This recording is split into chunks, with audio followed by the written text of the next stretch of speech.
It's 5:02, March 27th, 2024. Where has the year gone? This is the meeting of the Bristol County Water Authority, in case you're at the wrong meeting. First agenda item is called to order, which I just did, and next item is public input. I don't see any members of the general public who are here tonight. So we'll move on to the next item on the agenda, which is approval of minutes. So the first one is from the Personnel Committee from last month. Do we have a motion? Motion to approve the Personnel Committee minutes as presented. Second. Any discussion? Hearing none. All those in favor say aye. Aye. Anybody, any opposed? No, none, it's unanimous. The next one is for the board meeting. We have a motion to approve, we have a second. Any discussion? Not hearing any, we'll move on and ask for a vote. All those in favor say aye. Aye. Any opposed? It also is unanimous. Okay.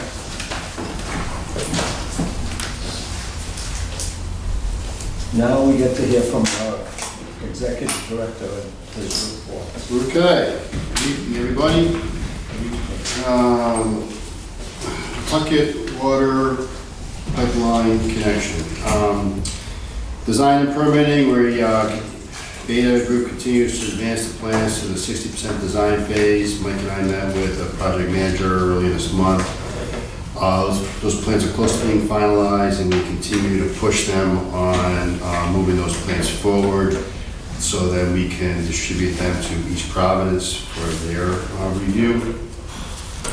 The Blending and Water Quality Report, which was submitted to DOH last August. We still haven't heard back from them, although they also claim, we've been talking with their staff, that we should have a letter, but they also said that there should be nothing earth-shattering with respect to their comments. And so Beta Group and their sub-consultants have moved forward with the conceptual design of the blending system and the chamber structure sizing.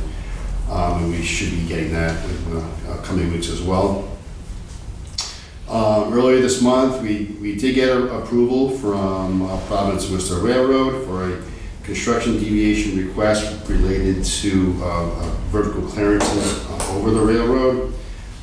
This is for the utility bridge on Pawtucket Avenue, just north of St. Margaret's Church. And with this approval, Beta can advance the utility bridge crossing at this location. So the water pipe going to be hung from the bridge? No, it cannot be hung on the bridge. It's going to have its separate piers, yeah, on both sides. And why did we have to get a deviation if it's being built from scratch? Because they have their own standards, and we're not putting the bridge lower than the existing highway bridge, which is lower than their standard. So it is almost a formality, but something that we had. So if they hit that bridge first? Yes, correct. Okay. You never know today, right? And then I guess with the recent announcement of the Washington Bridge requiring a complete rebuild, we don't know yet, but may impact our project schedule depending on the timing of that work and how long it takes for us to get permits and by the time we put a shovel on the ground. So that remains to be seen. I have a question regarding that. Yes. As we proceed down the path and start digging, does the construction of this pipeline have to be one continuous dig all the way around? I mean, if there's a spot someplace where we know we're going to put a pipe, can you put the pipe there and then go on to someplace else and then come back and hook into it? Yeah, that's yet to be determined regarding sequencing. Yeah, it could be done that way, but yeah. I only think of that if we're going to get hindered by the bridge construction Or whatever But they're doing. the main thing is, most of this work is on state roadways on Pawtucket Avenue. Right. Pawtucket Avenue being a main detour. So Yeah, that's the DOT kicked our drilling subcontractor off. Right, I recall that. So they were mind having a full construction crew on Pawtucket Avenue, so Well, that's what I mean, if you started someplace else and said, if they're gonna hopefully complete the bridge in 2 or 3 years, right, and make that our last Right. connection. yeah, it's a possibility.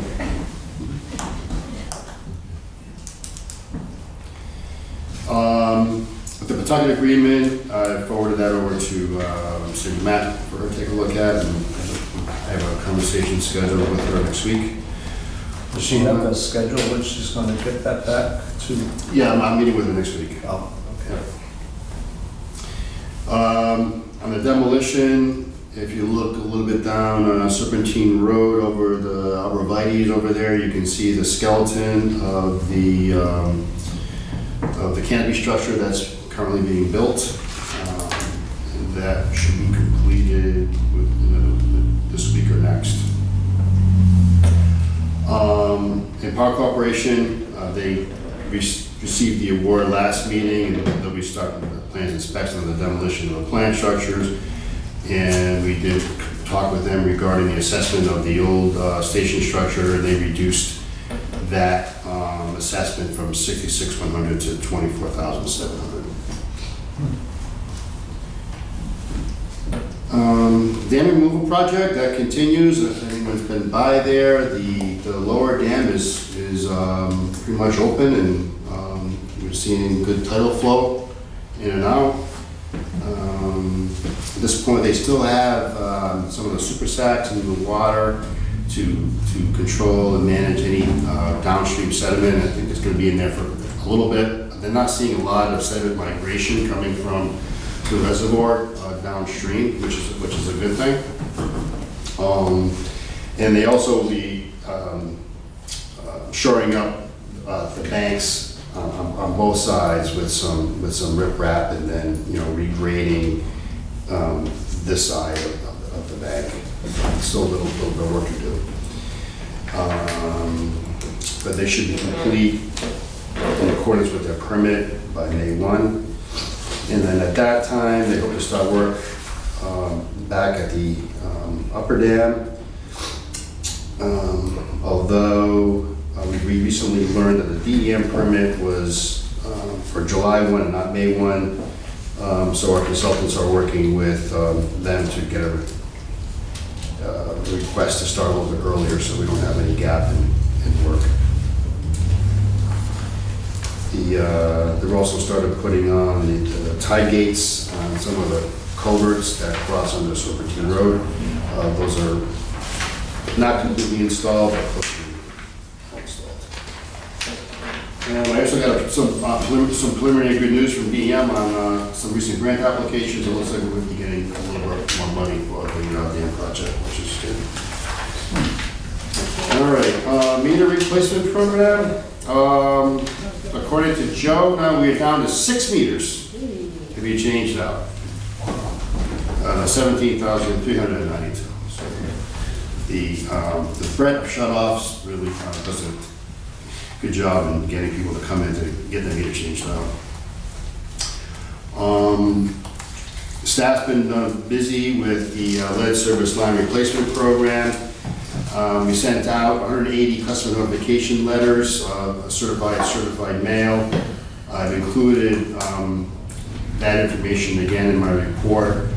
It's a sizable packet, about 6 pages, that tells of our program. Also has the DOH health effects regarding lead pipes and the impact on water. And we've been fielding a number of phone calls, conducting inspections, meeting with customers. But out of the 180 notices sent, we've only got 25 phone calls. And given the response, it doesn't appear there's going to be a high percentage of customers that will be participating in the program to replace their private side. If you recall, the board approved the no finance program for customers to replace their private side. At this point, it only looks like maybe a handful, right now maybe 2 to 3 at this point, out of all those customers that we notified. So, following this meeting, we hope to get an award for the contractor. We'll be sending a second round of notices out to all these customers as well. If somebody doesn't replace their lead service into their house, Yep. BCWA does it up to the meter or Yep. something like that. If they don't do the other side, is there an impact if they try to sell their house? Is there? It needs to be disclosed. Okay. Yeah. All right. Yeah. And then we have to report our findings to the Department of Health that they have a lead service line. We've notified them on 2 occasions that they have a lead service line. We've notified them of the health effects of lead. But, to date, they're not going to replace their line.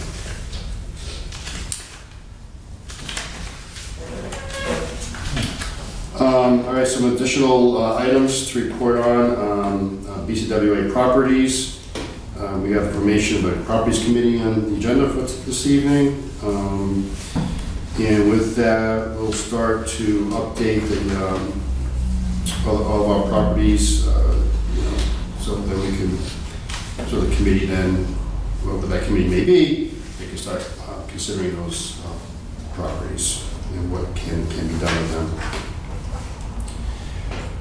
With respect to public information, as customary every year following the rate increase, we prepare a letter that goes out to all the customers and that goes into their bills. So I provided that letter attached to my report. And again, just noting all the lead service line replacement program, those 180 customers were notified of that program. With respect to board member education, I just noted, look back on last year, some of the education components that kind of we discussed kind of above and beyond, I think, just normal cost of operation. We did a presentation on the SCADA system and an overview of the water system. I did have a brief information on regarding the watershed properties around the former Kikimew Reservoir. I provided an update on the PFAS legislation and the BCWA testing of PFAS compounds. On that one, the state will be coming out with a statewide report because they had all the public water supplies test for PFAS. I'm pleased to report that Bristol County is ND or not detected in our water. So. We did a site visit to the Upper Dam project and also then an update on the lead service line replacement legislation and actions to be taken. So for this year, I'm thinking of the following. So additional information on the BCWA properties, including those in Massachusetts, some site visits to the watershed properties in the dams in Massachusetts, site inspection of the old station house upon completion of that evaluation, on a site visit to the Hope Street Pump Station upon completion, and also any suggestions or board members have any interest in the water topic or operations of BCWA. So, Susan's been working with some students from Roger Williams, engineering students. They took on a project that looked at the removal of the Shad Factory dam. And as part of their project, they would like to make a presentation to the board at the next meeting in April. So given when the next meeting is, I don't know if it's possible, depending on the weather, if you want to maybe try and schedule a site visit to the Shad Factory dam, might be a good idea, so everyone might have a visual to see that. Haven't been out there to take a look at it. before they make their presentation. So just throw that out there.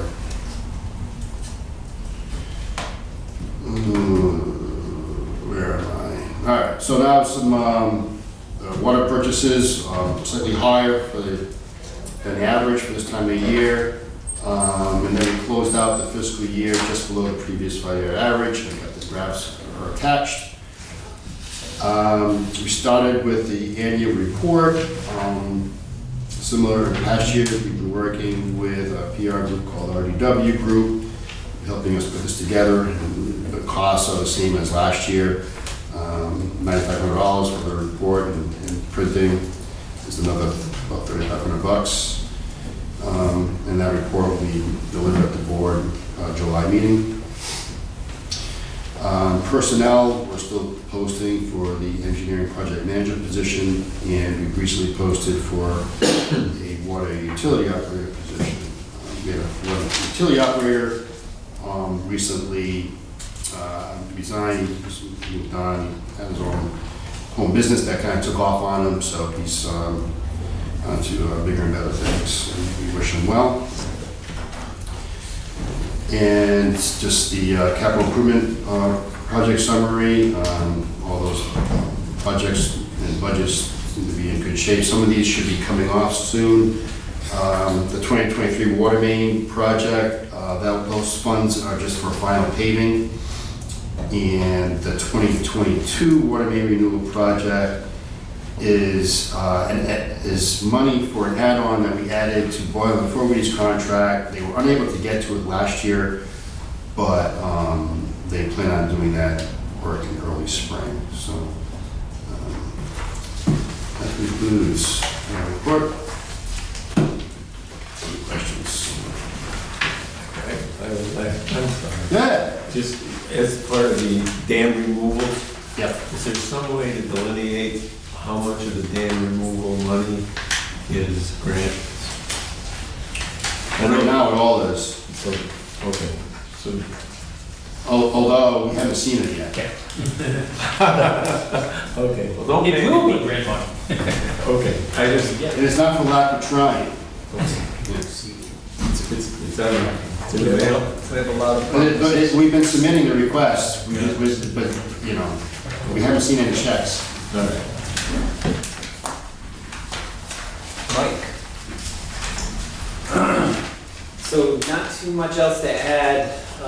The season is getting going. The guys have been out doing some paving and a lot of prep for this construction season involving valve operations. Over the next month, you'll see our flushing program get kicked off. Otherwise, a lot of contract support and response as service leaks, main leaks, damaged hydrants, as pictured here on page 2, still go on weekly. But that's Mike, want to talk a little bit about the Hope Street tank? What they've been doing over there? oh, the tank? Yeah. So the tank itself is, it's an older structure.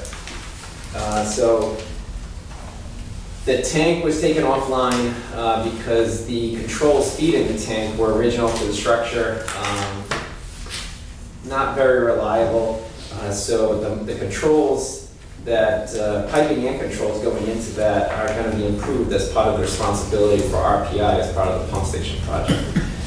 So anytime we take a tank offline, we try to inspect it and make any repairs, coatings, and clean the bottom. So you can see here, it's not that clear, but they're actually cleaning the sediment off the bottom of the tank. The good thing associated with that tank, that's the worst of the sediment.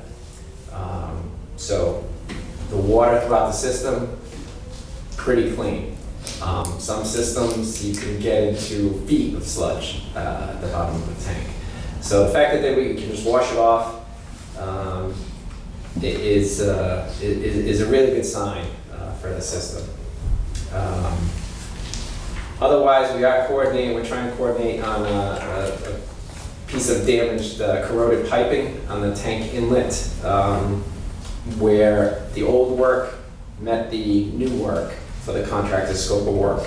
So we're still trying to coordinate the necessary repairs to do that, because it's not an off-the-shelf repair, unfortunately, for a tank that was constructed at the turn of the century. Otherwise, also imaged there, some masonry repairs at the top of the foundation, just some minor spalling, more of an aesthetic, just to maintain corrosion-free footing. Where does you're cleaning the tank, where does that water go? A drain. You drink it? No, it's a drain. Drain. Sorry, I didn't do drain. All the employees have to drink. It's just iron. It's essentially flushing water. Yeah. And a general question is, with the rains that we've had recently wreaking havoc around the state, have we had any problems on our properties with the rain? We have no known issues. We monitor all the impoundments before. If we anticipate anything, we monitor during, and we monitor the post conditions. Definitely on the impoundments, we have some exposure at the pump station due to its proximity to tidal inundation and unfortunately just normal stormwater flow because of how it's in a little depressed area. So we definitely monitor that one, because the electrical service for that one is also just a couple inches off the ground. So it's less than ideal, and it's something that we're always evaluating and trying to find an economical solution path forward to harden that site, which that subject goes back quite a ways with back to when That's Pam a pump was here. station now? I'm sorry? That's a pump station now? That was a 7 MGD pump station from inception. Fortunately, we don't have to pump with it all the time. We can do gravity flow and modulate to kind of save on energy. But in times of higher demand, we do pump. Yep. Mike, about how old is that Hope Street tank? I believe 1908. 1908. Yeah. Riveted steel, pretty bulletproof. Coating's in good shape. Recoated, I want to say around 09. No significant deterioration at right now. The coating specialist said it could be recoated in its current condition with scrapping. 1908, that ought to be on a historical register. Don't say They're that, flat. 'cause everything I know. else So they're gonna never be able to get it down. We don't like that word, historical, yeah. Yeah. The roof was probably not original. It was probably an open top tank. I still remember New Year's Eve, I'm gonna say about 25 years ago. Everybody in my house has gone to bed, I'm the only one awake, and I'm hearing water running. I'm walking around the house trying to figure out where the water is running. I open up the front door and I can really hear the water running. The tank was overflowing. And I called the emergency number or something. And I remember talking to somebody and they said, I was wondering if this gauge here was correct or not. They came out shortly after that. Yeah, that's a testament to the age of those control valves that were feeding that tank. So improvement was definitely required. Yeah. Thank you. Susan? As Steve mentioned, we have just the contractor from 2 years ago might be doing a small bit of work in Barrington in the next couple of months. And then last year's contractor just has the paving left, so every place that we did work last year, he'll be coming back to do the final paving. And then those two will be complete. And later on in the agenda tonight, we'll be discussing this year's contract because we did open bids. And we do have a contractor I haven't worked with since I've been here, but supposedly is a very good cleaning and lighting contractor, who, if you award to them, will start working actually in the next couple of weeks. They're already geared up to get started. And that, again, it's a project that combines cleaning and lining of some old cast iron water mains with the lead service line replacements that we'd like to do. So all the public side ones we will keep in the project. Private side ones will be added as people respond. Science fair, there was a state science fair. There were several students from Bristol County that did water-related projects. So we had some the winner from Mount Hope High School. I believe she was also the overall winner of the Mount Hope High School entire fair. She did a really good project about PFAS removal, which fortunately we do not have a need for that in our system, but still, it was an interesting project. And then the other student was from Barrington High School. And then the juniors, where were they from? Barrington, I didn't say where they were from. I think they're from Barrington Middle School, both of those students, or maybe St. Luke's. In any event, they will be invited to come to the annual meeting in May, which is our normal, I won't be here, but I believe that is our normal procedure, is to invite them in May, and they come and give a little presentation of their projects, and we provide a monetary prize to them. So I think Lauren will take care of inviting them. And then I just saying goodbye. This is my last board meeting. As an employee, I'm sure I'll show up. I was thinking actually I might want to show up next in April because I've been working with the students if they give their I think that's a good presentation. idea. But I might leave right after their presentation. You said in your report that you wanted to express the gratitude to the board for the opportunity to end your career at BCWA. I think we owe you a great debt of gratitude. You've been here for 10 years and you've been an excellent addition to the staff. You've been a major player in a lot of the projects, especially in the replacement of some of the older pipelines around the district. And so thank you, Susan, for your excellent work. You're welcome.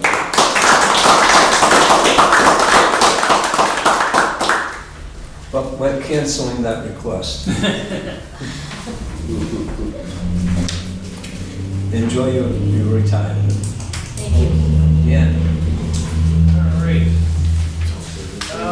These are the statements of February, which is our year end. I think I got a few extra adjustments in here that I don't normally do on a normal monthly basis. Kind of a little blurry now, just working on the audit stuff in general. But we look at February versus February, 2024 versus 2023. Again, nothing surprising that we haven't seen. A little decrease in the revenue versus last February due to some timing. The expenses are a little bit lower. This is due to decreases in computer expense and billing and customer service, just timing with some charges. And I think the billing and customer service, I think some of that is bad debt expense that we put through there. The February 2023 number is after I did all the audit prep, so it has in the bump up in the allowance for our friends North Farm. When I did February 2024, yet I had not had a chance to make that adjustment when I made these statements, so that's why that looks really out of whack. When we look at February versus February through February, you can see that revenue went up just a little bit versus last year, and that's really went 6.69%. That's really the rate increase. The rate increase was 6%. The difference is negligible, and expenses overall were pretty much flat. It was a very slight decrease. Some of the bigger decrease items again is that billing and customer service, which again last year's number already includes the increase of the allowance, so they've had that for North Farm. This year's, as of this date, when I did these, on March 18th, it does not have that. If I ran it now, it would. There's a little bit of decrease in the water purchase, about 153,000. And there's some increases in some admin through the pension and OPEB funding and depreciation. Again, I don't think at this point in time I was working on this, I have not done yet, that's one of the last remaining things. I have not booked the adjustment for depreciation expense that I do at the end of every year, taking into consideration also be added during the year. But expenses are pretty close to what they were last year, which is good. When we go to February versus budget, again, revenue's over budget by 8.67%, which is a good thing. The actual usage was a little bit higher than we budgeted. We do budget, again, we budget conservative, so we budget revenue a little lower and expenses a little higher to be conservative. The expenses were under budget by 9.63%. This is consistent with what we've been seeing for the past few months, really. The three big areas that were under budget were professional fees, purchased water, and operations maintenance expense. Again, there's fewer professional fees this year. Water, we had a very wet summer this year, and it was cool, so we just didn't have demand. I think consumption was pretty flat versus the prior year. And then operations and maintenance is just lower due to timing items in there. If you go to page 7.9, the dollars billed and gallons delivered. Again, dollars billed was an increase of 7.92%. Again, that's the rate increase plus some timing when we do the billing versus when the money, when the water is actually consumed. The gallons delivered is down very little. Actually, we were kind of surprised. We thought it would be down for February, and February's numbers actually came in a little higher than we kind of thought they were going to come in. But overall, it was pretty flat versus the year before in terms of gallons delivered. When we get to the trust fund report, the pre-audit debt service ratio is 6.45. It was 6.61 as of January. For January, so it came down a little bit, but we do make some payments at the very beginning of March, so that's probably affected that a little bit. Page 11 is the pension summary report. Again, the pension year end is June, so we're not quite done with that yet. For the month of February, there's an increase of just over 105,000. For the whole year, it was a decrease of almost 150,000. And really the bulk of that decrease was due to the retirement of the other Sue in September. For February, the balance is about 3.5 million. Then page 12, I just put in there, we get this quarterly OPEB trust summary report. I just put that in there for informational purposes. It was requested at a board meeting months ago, so I put that in there when I get the quarterly report. We do put in February, we do our annual funding into that, so that was already processed. You should do that in the middle of February, so that it gets in there by the end of February, so that number is in there. Like I said, I've been working on audit prep. I believe this was to come out at the end of April. I have not heard 100% from them yet. So the numbers will be a little different for the audits. I've been able to work on some other stuff that we only do at the end of the year. Then going forward, will we be beyond the period when there are timing adjustments? Now, there's always going to be little timing things between when we build stuff and when they consume it, or when, like, when I say timing with the expenses, a lot of times it's just like, last February we did some paving, this February we didn't. That's a little bit of a timing. So a lot of the expenses are things like that. But in terms of the bill, my understanding was that part of it was a billing cycle. And Well, yes, this will be the last, actually the last quarter was the last time you'd see that effective, but last year when Joe moved some of the routes into, actually I think it ended up going into March of this year? No, it was December, right? December and then, So that whole effect has totally been mitigated now. So we won't see, there will be little timing differences in terms of, people might use a lot of water in July, but by the time you bill it, it might not, Right. But yeah, that big impact of sliding, there's 9 routes, right? That is completely washed through, and it washed through pretty much as of December of this year, Okay. past year. Thank you. That's it. Thanks. Any other questions, staff? No? Jody, do you want to bring up anything? Not related to Okay. the financial report. He's got something. Okay. Do you want to bring up something else?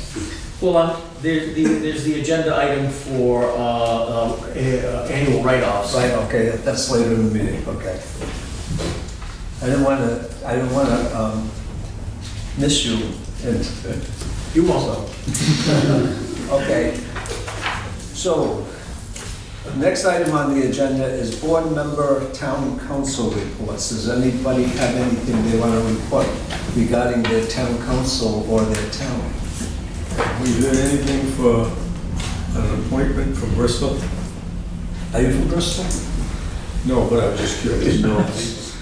I was going to mention, That's all he is. I was going to mention that I have a report, and that is we may have that vacancy filled in the month of April. I was told that they would interview a person on, I think it's the 17th of April, which is the next board meeting. Now, I don't know if that means they would interview the person and appoint them, or if it would get carried over to May or not.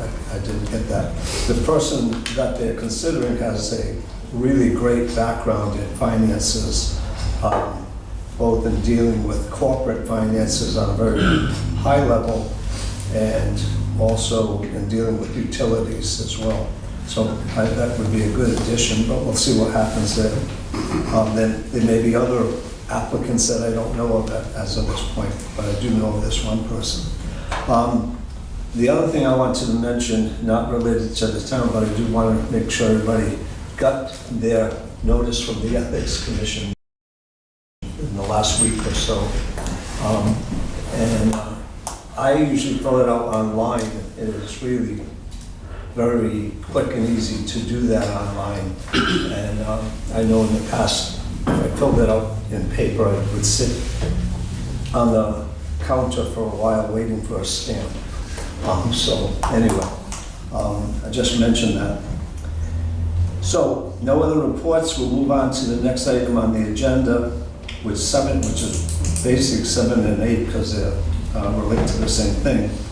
And I mentioned last month that I wanted to form a BCWA Properties Committee. And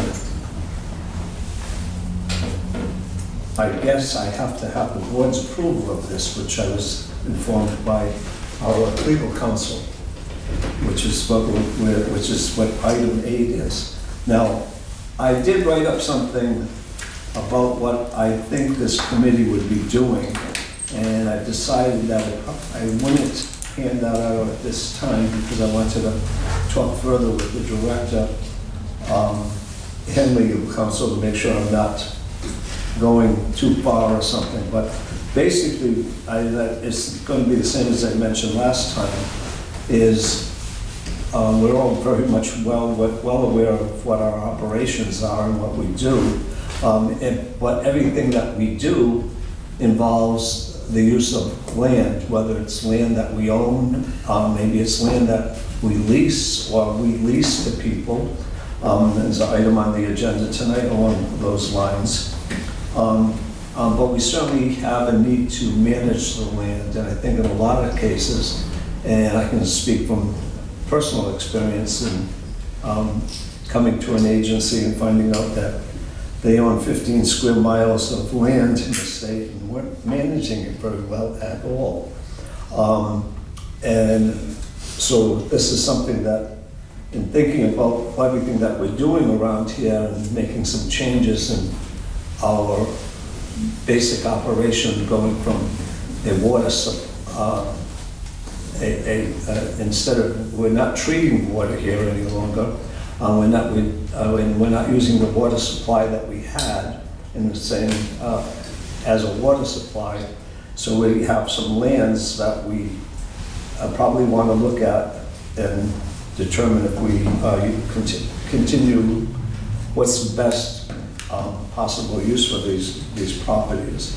I've mentioned before, I've mentioned to people that I'm not a person who likes to sell off land.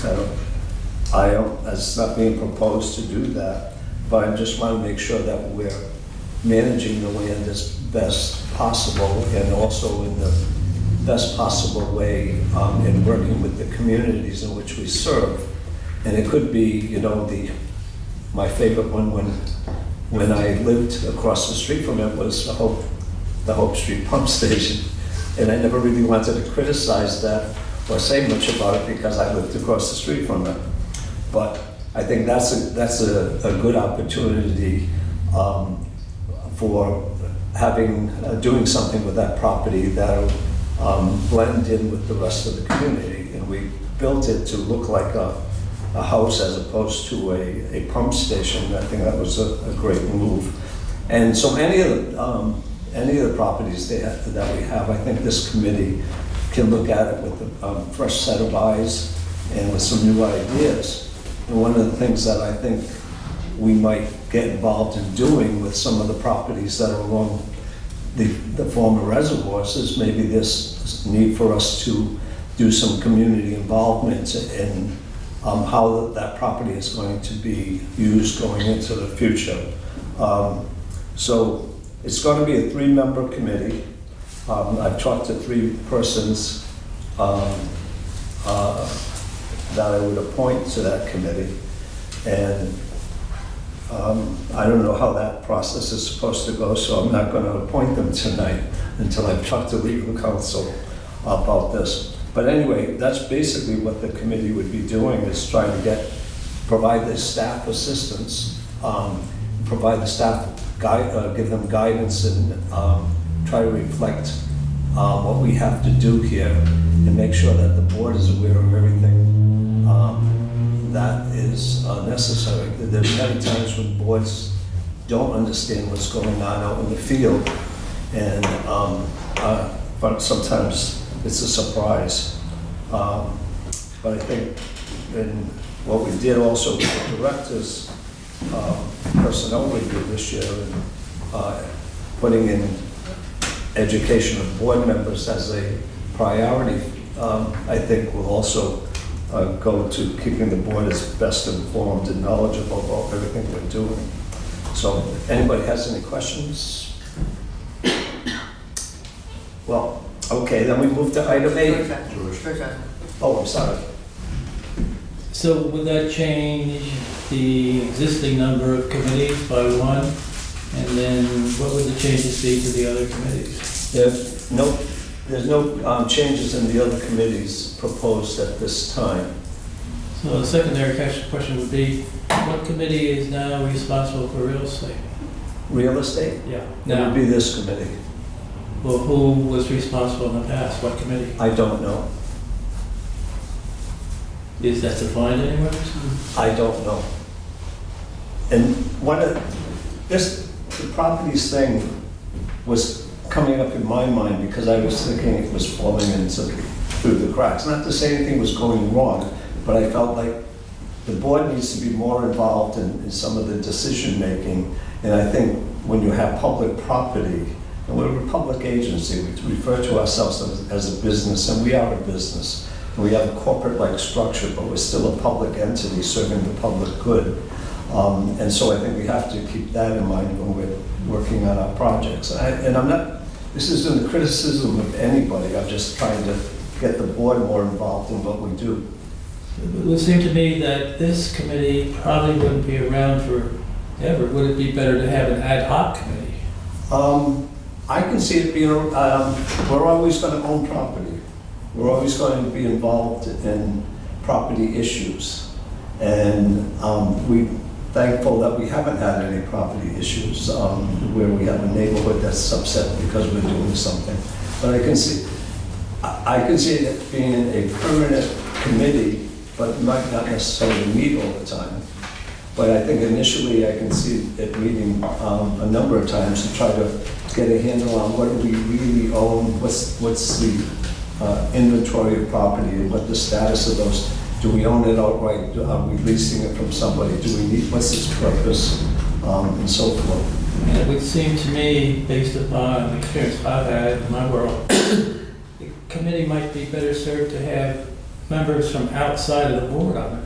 And I agree with that, and I thought about that, but I didn't think it was within my jurisdiction, and something that I need to talk to Joe about, to appoint people outside of this. But I thought from time to time, when it involves a particular, say we're doing something in Bristol, maybe we would ask the town council, we represent the town, but maybe there's somebody in the neighborhood that we might want to be involved, or maybe there's a group like the Conservation Commission or the Planning Board or something like that, that we should get involved with. I don't know. Yeah, I was just talking about my experience right in this area. In Barrington, they have the Spencer Trust. Right. And I was an ad hoc committee for that trust to advise them relative to investments and whatnot. And I thought that committee worked quite well because they didn't need that committee forever. It would seem here that once people deal with the real estate, it would be part of the planning process going forward. But I really feel it would be better served to have people outside of the board on the committee. And I can see that being on the map. Yeah, I agree with your thinking, because I had written something along those lines, but I wasn't sure how we might do it on a project-by-project basis, because if we said we wanted somebody from Warren to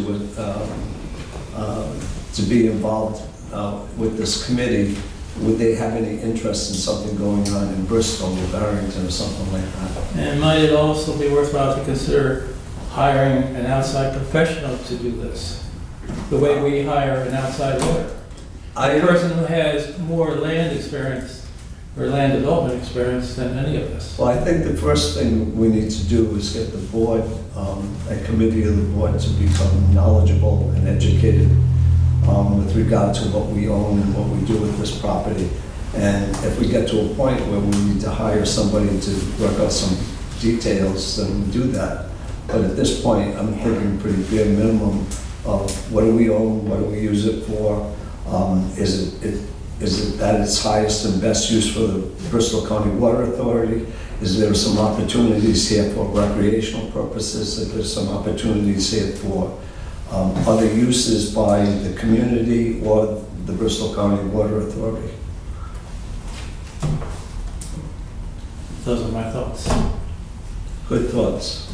Mr. Chairman, I don't think we should form a committee that has outsiders on it.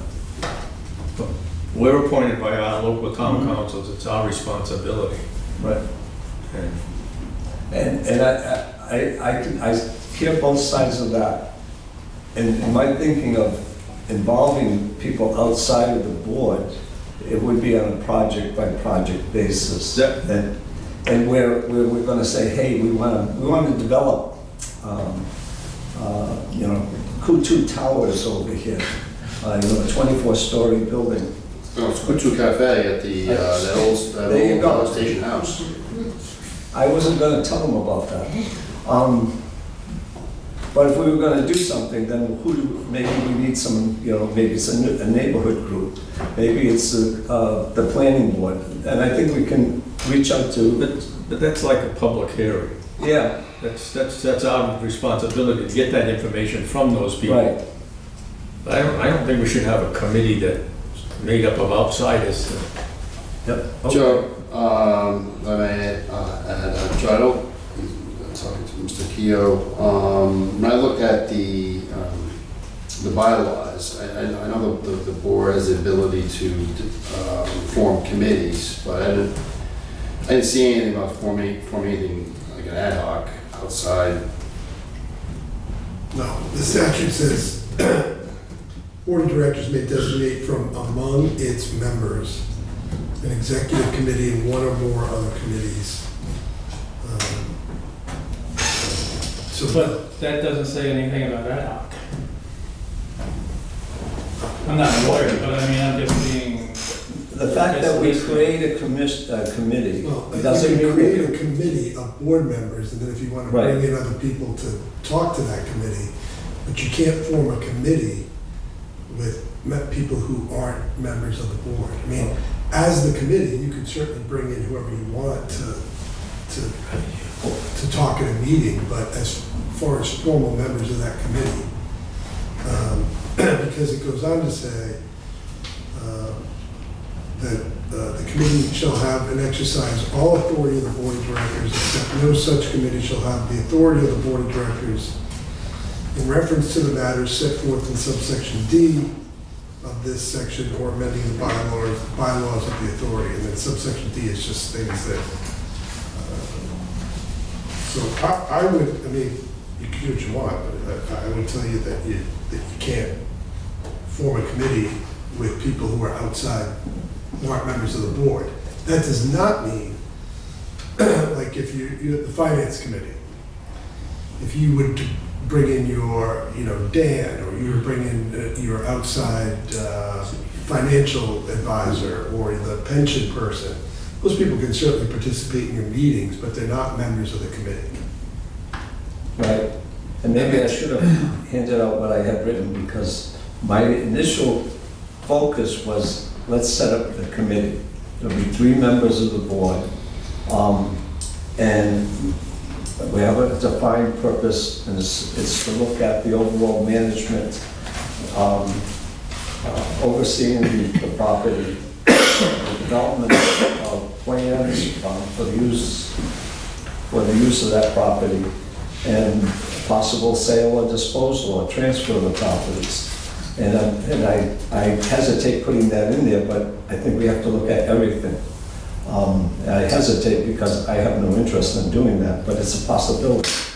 And I even wrote down that what do we need to do initially. I'd like to see an inventory of all the property that we own or we lease. And what's the present use of those properties? And what have they been used for in the past? I'd like to see some mappings, just so we can look at a map and say there they all are. And then we can define what the short-term, long-term uses of each property are. And I think that's relatively quick and simple thing to do with staff. And we can talk about them, say, is there any other possibilities here? That kind of thing. And so forth. So, here we are. The proposal tonight is to create a BCWA Properties Committee. It will consist of 3 persons from the membership of the BCWA. And do I have a motion on that? So moved. So I have a second. Any other discussion about the committee? And what I'll do next month, after talking to legal counsel, we'll have something down on paper of what the purpose and extent of the role of that committee is going to be. And any committee, if tomorrow we never had to worry about finances ever again, we get rid of the finance committee. But if we establish a properties committee and we get it to a point where there's a plan in place and it's just an annual reporting that has to be done by staff back to the board, well, we might not have a need for the committee. The personnel committee doesn't meet every month, but we need a personnel committee. The personnel committee gets involved in a lot of different activities. We had one tonight. And other times it was the hiring of the director.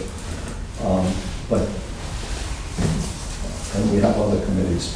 So we have a motion and a second to create a 3-member properties committee. Any other discussion, thoughts? I think as a voting member, I'd like to see what the narrative is about that committee. You said you were gonna write something up and have it next time, but I think before I vote, I'd like to have that in front of me. Okay, I'll wait till then. Okay, moving on. We have to rescind the motion.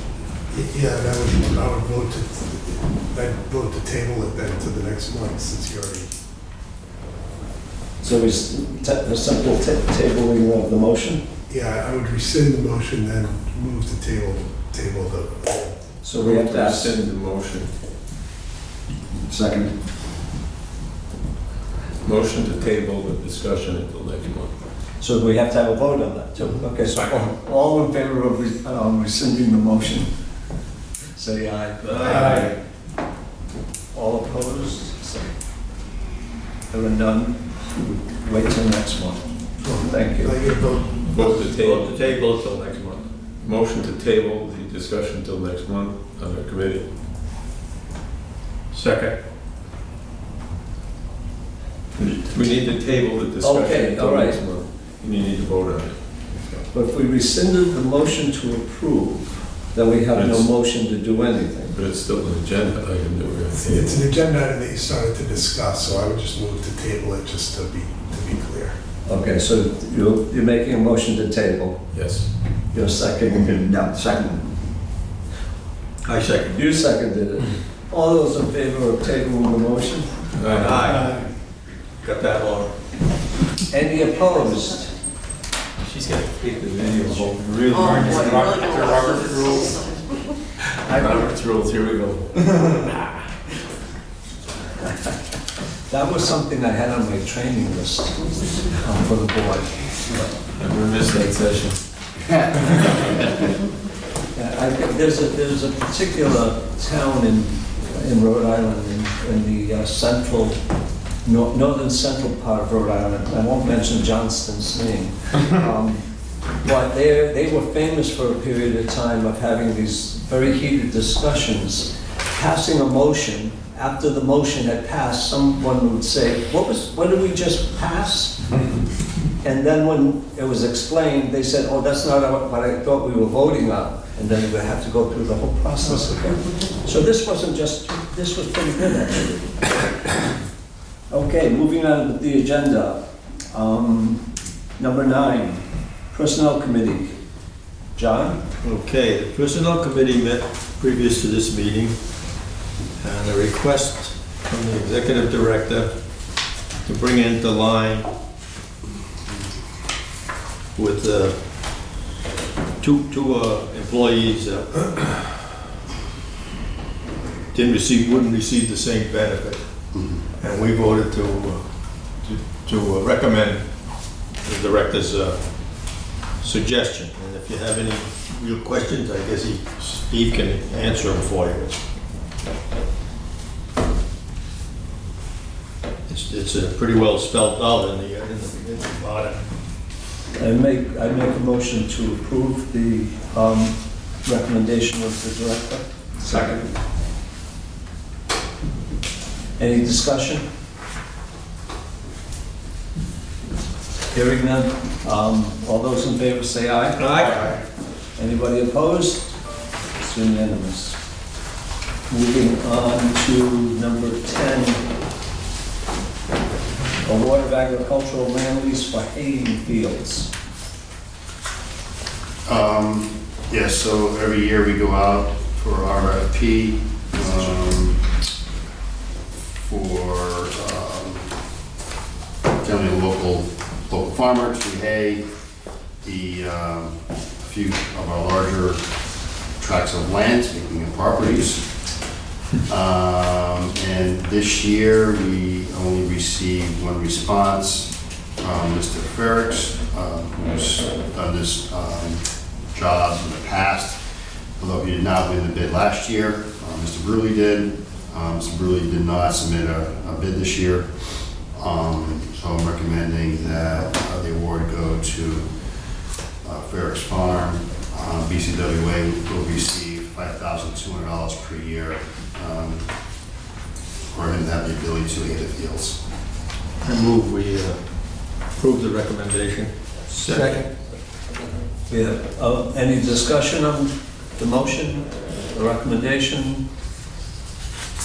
Hearing none. All those in favor say aye. Aye. Any opposed? None opposed.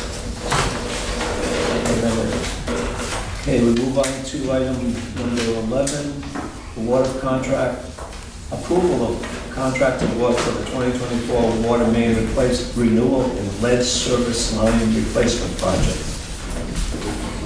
Recently went out to bid. Really sizable contract this year. You can see quite a bit of work being done, and every community will be represented in this year's project. Also included with the water main renewal though, as we've been informing everybody, that it also includes the lead service line replacement project. So we will be removing all of the public side lead gooseneck connections on the public side this year. So 24, there'll be lead no more. And, so we got 3 good bids. Actually 3 different bids this year from 3 good contractors.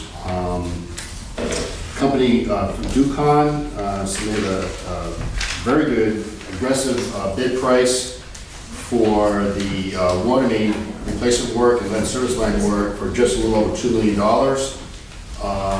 As we normally do, we put in a bid alternate for paving. We put that as an alternate, just how we bid these out, only because these are they're water utility contractors. Paving isn't their thing, so they typically sub that work out. But we do put an alternate in just in case to see if we do get a good price. And in this case, we did. So the alternate for the paving work was just a little over $400,000. So the low bid price came in at $2,463,060. We're recommending a contract to Ducon. They're out of New Jersey. They haven't done work here, I don't believe. If they have it, then a long time ago. Yeah, it's before, it's more than 10 years. They do work in Rhode Island. We vetted them out. We received some good recommendations from them. So we're recommending a contract award to Ducon, and then also the total project budget being $2.7 million to include police details and any contingency. And this work is approved and funded through the FY25 capital budget. Motion to be accepted. Second. Second, we have a motion and a second. Any other discussion?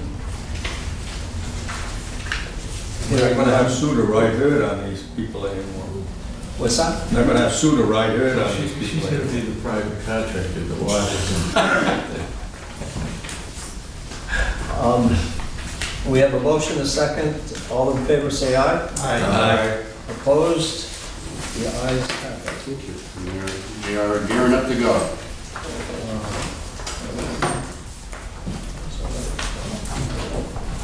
Okay, next item is item 12, approval of task order to Par Corp. Yep. Corporation for engineering inspection services for the 2024 construction projects. Yes, so following the 2024 water main renewal work, we also received a task order amendment from Par Corporation to do all the inspection work. But they will also not only be doing work on the work in the streets, but also they will be working on the completion of the Hope Street Pump Station. Inspector also works on the demolition of the dams and also the second phase of the treatment plant demolition. So it's all encompassing to include for the entire construction season. PAR's estimated 1,430 hours for a full-time construction inspector. And so recommending a task order to be approved in the amount up to $169,019. So moved. Second. Motion, Second. second. Any discussion, comments, thoughts? Did this come up before? I know. Last year. Last year. Time We had flies. another contract for Par last month. Time flies. Yeah. Did we have one for Par last month? No. That's Oh, I you thought it might was have some, awarded a different engineering services to them last month, wasn't there something? That was for the plant demo, Yeah. last month. yeah, That was right, but was that Not- par? not for It inspection. was for party. Right, that, yeah. Same company, yes. So that, you might be thinking of that last month, we did one for par for. Okay. Okay, so we have a motion, a second, and now a vote. All those in favor say aye. Aye. Any opposed? It's unanimous, thank you. And moving on to item 13, Hope Street Pump Station startup. Some say it was never gonna happen. It hasn't happened. I'm gonna delegate this one to Mike. Just to let you, the rationale, I asked for this, I've been doing some inspections for the fire department. And if you go down Bull Boulevard, Broad Common Road, and in that area, guys are coming up to time when they need to replace their fire pumps. Yep. And they raise the flag, and I just say I'm just with the fire department. But they want to know when they're going to start seeing the improved water. Yeah, so I get it, because that's a considerable investment. Unfortunately, you know, the hydraulic conditions will improve, but they're still gonna have to engage these folks on whether it's enough for some of these Well, facilities. they have to do their own analysis. Right. They all know that they're going to get more water Yep, in the near, hopefully near future. hopefully. Yes. But yes, we've been fielding those calls for quite a few years. Because you know, taking a step back, the expansion of the high service area predates me, the conversations associated with that. I think the engineer was telling me his kid was born and they're like turning 14 or 16 or something, or, you know, now. So, you know, to jump ahead, you know, I provided some background. If anyone has any questions on it, please feel free to jump in on some of the background. But startup specifically, we're looking at about a month of startup activity based on the schedule that RPI provided in the, you know, it's dated 2/29/24. So that scope of work we don't anticipate to change significantly. Unfortunately, the timelines shift daily. This work has not started yet, and it's something that we poll the contractor daily on. So as of right now, we're gonna get a little bit of a remobilization tomorrow in the hopes of getting a site presence back to continue this through completion.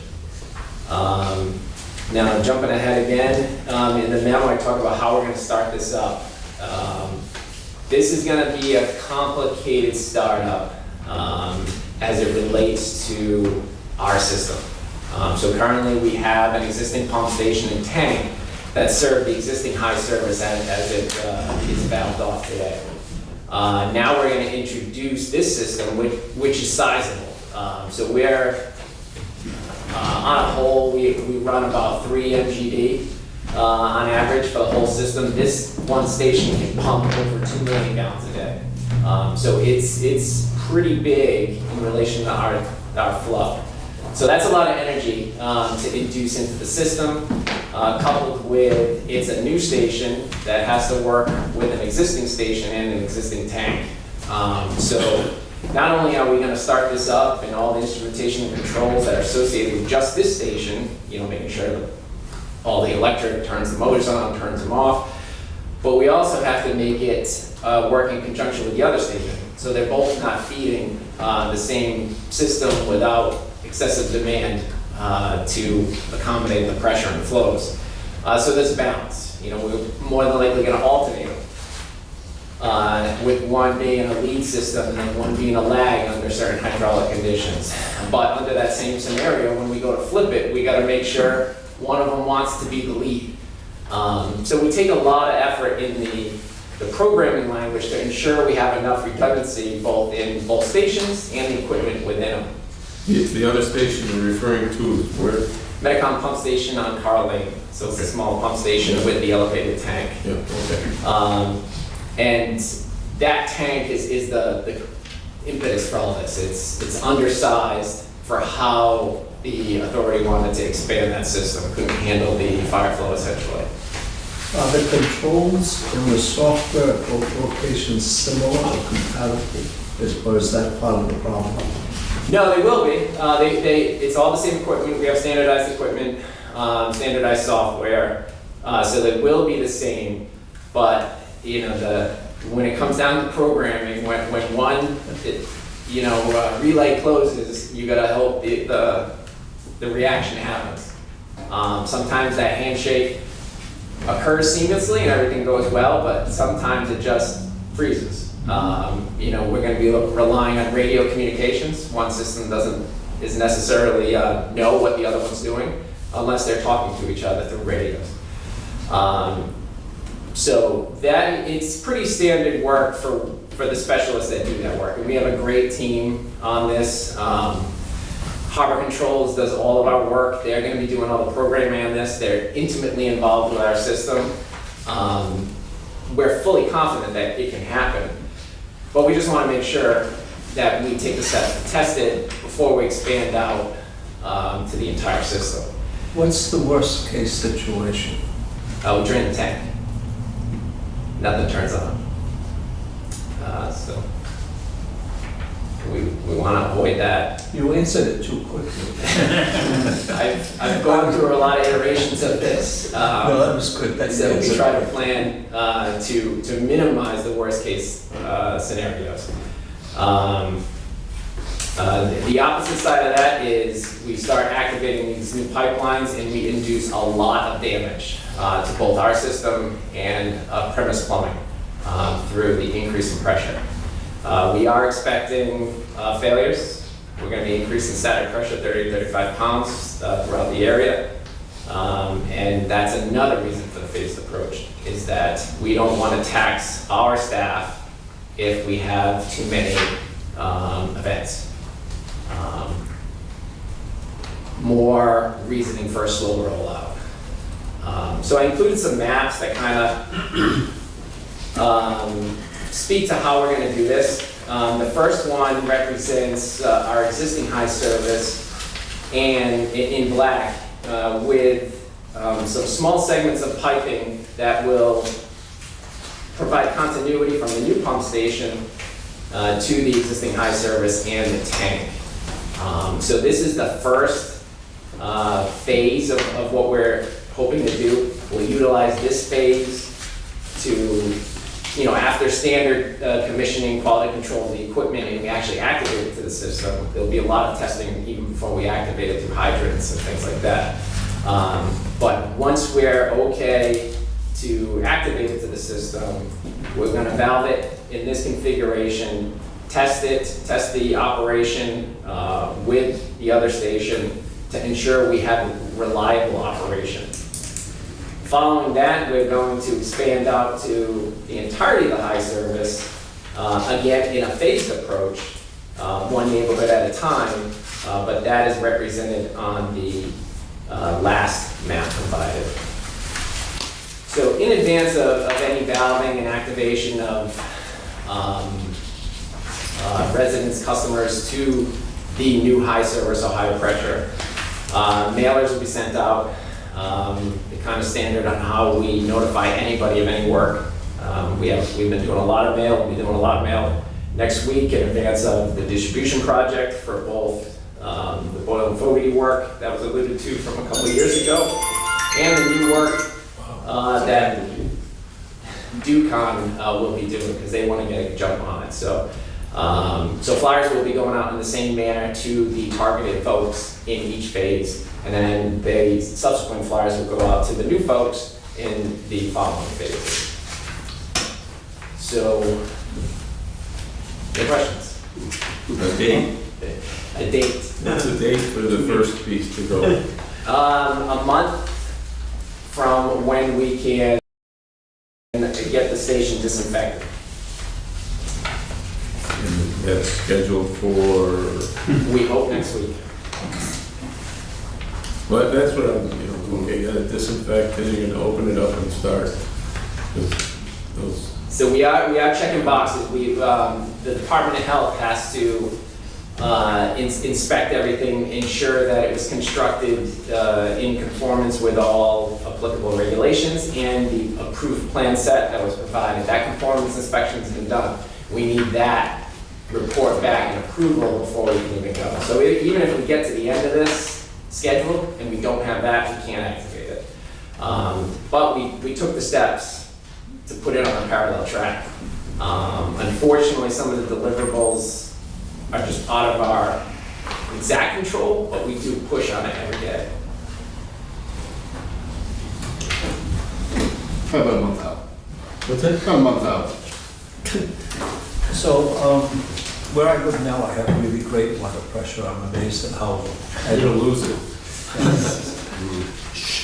Don't tell them where I live. And I have really great water pressure. Where I used to live, I had terrible water pressure. And I paid for 3 booster pumps in the 35 years that I lived there. And so when I'm looking at these maps, I wasn't really understanding the legends. Because on the first one, you got the heavy blue lines, and that's the expansion. Then you got the black lines, which is the existing high service area. And then you got that faint blue line, which is existing low service area. And I'm going, well, that's like the rest of the town. But that can't be what you meant by that, is it? Yes. It is? Yes. That's the existing low service area. Yeah, so it's the elevations of the tank that govern the surface area and the relative elevation of the properties relative to that Right. tank height. Which thought I realized that. But then when I looked at the areas along the Kickanuit, I was going, why would they have low pressure if they're down at sea level? The bottom of Hopeworth is actually a pretty big cliff. Those people are not at sea level.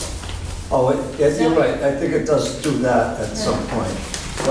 But even then, King Philip Avenue is indicating as a low service area. But be that as it may, we don't have to discuss that. The bigger question here is, how many people in our service area, whether it's in Barrington, Bristol, or Warren, have to use a booster pump? And how many people have done what I've done over a 35-year period of time where I had to replace it twice, and it had 3 of them, and I got the $500 stipend from Bristol County Water Authority back in 1990, and you don't give it a second or a third time, you only give it out once. I say you, I mean we. And so my question here is, I think that's something we have to look at.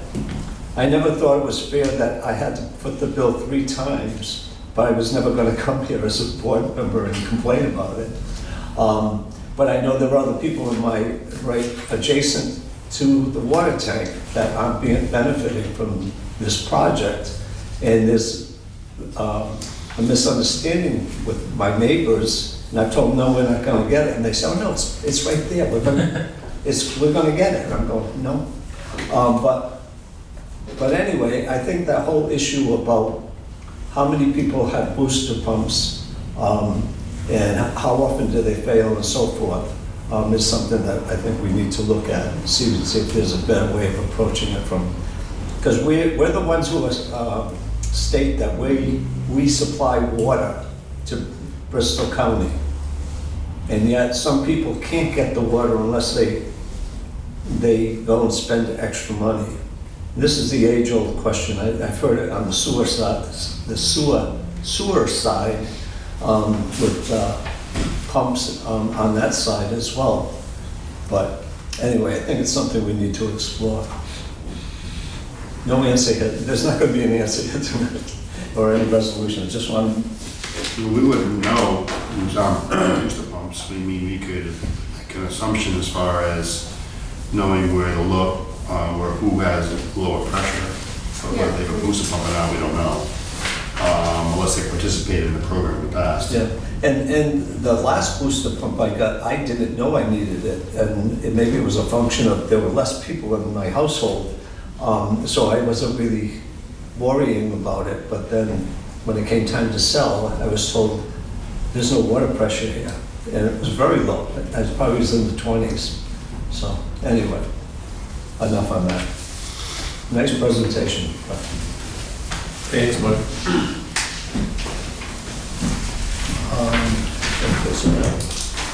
That's a non. Thanks, Mike. Okay, the last action item here is number 14, annual write-offs report and motion to approve. So moved. So you, Don't let him say something. so you've got the annual write-off report in front of you. It details what the quarterly activity was and also the annual activity. And for the year, we did come in under what our target is typically at less than 0.25%. So we do collect over 99.5% of our billed revenue. And it does need a motion, so if anyone has a question, I'd be happy to address it. No, great job. I'm amazed, I think we're all amazed that we're able to collect that high. Do you have any idea, Joe, what other water authorities, what their average is? I can tell you this. I think he has It's close to that. Really? Oh, I can tell you, yeah, It's remarkable. yeah.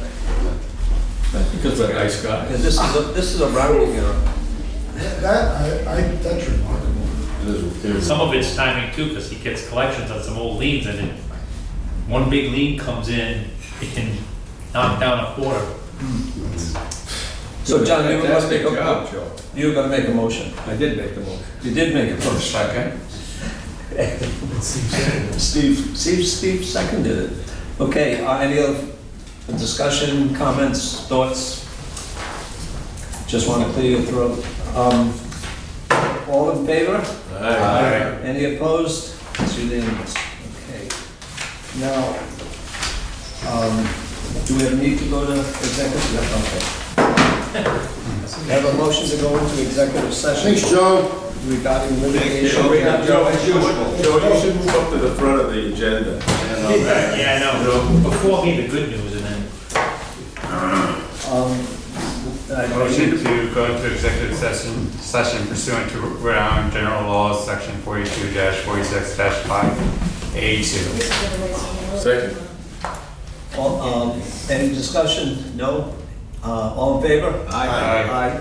No opposed. Lock the door.